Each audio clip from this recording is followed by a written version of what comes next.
Mohsin Ashraf channel पे welcome. तो जी ये वीडियो सिर्फ एजुकेशनल पर्पस के लिए है, तो चैनल को सब्सक्राइब करें और हाँ शेयर भी कर दो यार। सोचो रात के 12 बज रहे हैं, घर में सब सो रहे हैं, लेकिन किसी की आंखें बिल्कुल खुली हैं। क्यों? क्योंकि घंटों पहले किसी ने एक छोटा सा जुमला, एक ताना दे दिया था और वो अब तक दिमाग में किसी टूटी हुई कैसेट की तरह घूम रहा है।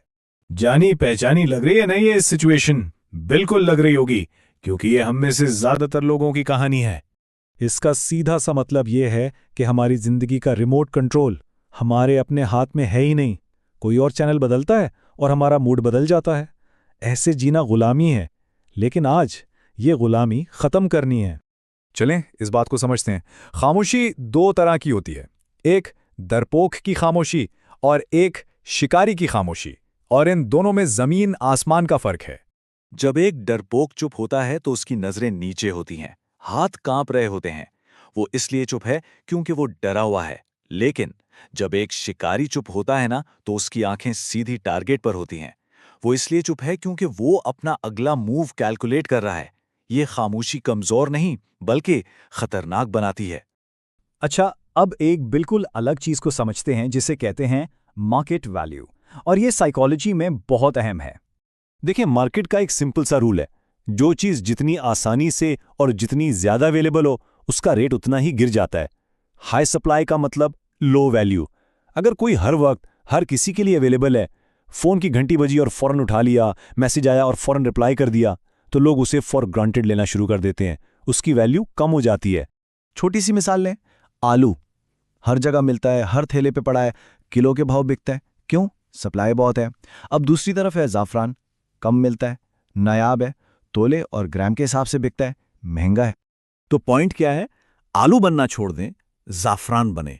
अपने जवाब, अपनी तवज्जो, अपना वक्त, इसको महंगा बनाएं, इसको कीमती बनाएं।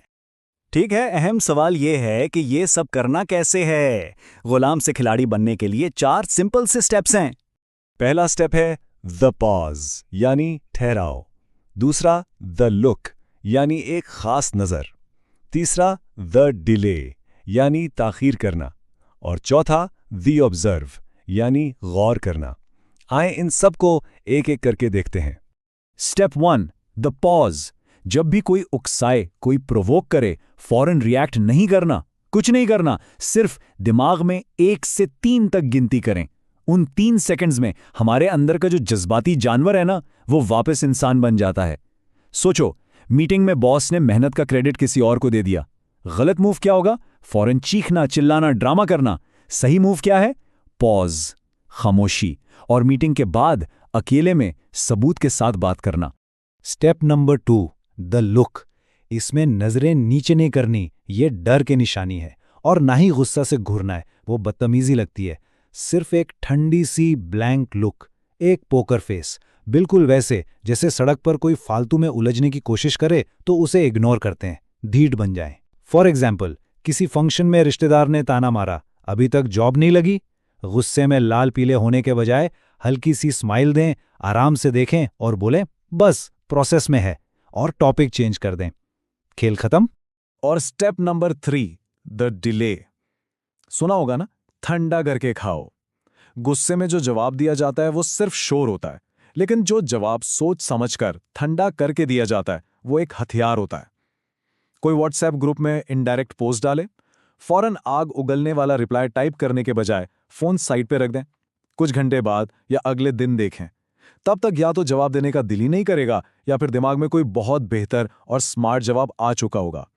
लेकिन एक बात याद रखें, ये टेक्निक्स इस्तेमाल कहाँ करनी है? हर जगह नहीं। कुछ लोग होते हैं एनर्जी वैम्पायर्स, वो सिर्फ एनर्जी चूसते हैं। और कुछ होते हैं चाकू, यानी मुफ्त के क्रिटिक्स, जिनका काम ही तनकीद करना है। अपनी एनर्जी इन लोगों पर जाया ना करें। कॉन्टेक्स्ट बहुत जरूरी है। एक जेलस दोस्त के सामने आपकी खामोशी और आपकी कामयाबी ही सबसे बड़ा जवाब है, लेकिन एक प्रोफेशनल कॉम्पिटिटर के सामने खामोशी को कमजोरी समझा जा सकता है। वहां शायद एक डायरेक्ट, आराम से लेकिन मजबूत जवाब की जरूरत हो। और आखिरी स्टेप, द ऑब्जर्व। जब आप पॉज करते हैं, या वो ब्लैंक लुक देते हैं, या जवाब देने में देर करते हैं, तो उसके बाद होता क्या है, ये गौर करें। देखें कि सामने वाला कैसे कंफ्यूज हो गया, उसकी फ्रस्ट्रेशन को महसूस करें, और सबसे अहम, अपने अंदर कंट्रोल के एहसास को महसूस करें। ये वो मोमेंट है जब रिमोट कंट्रोल वापस अपने हाथ में आ रहा होता है। तो इस सब को आजमाने के लिए एक बहुत सिंपल 24 घंटे का चैलेंज है। सिर्फ एक चीज करनी है, सिर्फ एक स्टेप। चैलेंज ये है, अगले 24 घंटों के लिए सिर्फ पहला स्टेप प्रैक्टिस करें। कल किसी भी चीज पर रिएक्ट करने से पहले सिर्फ 3 सेकंड के लिए रुकें। बस सिर्फ ये एक काम करें और देखें कि क्या फर्क पड़ता है। तो आखिर में फैसला आपका है। कठपुतली बने रहना है जिसे दूसरे नचाते हैं, या फिर खिलाड़ी बनना है जो गेम को कंट्रोल करता है। चॉइस आपकी है।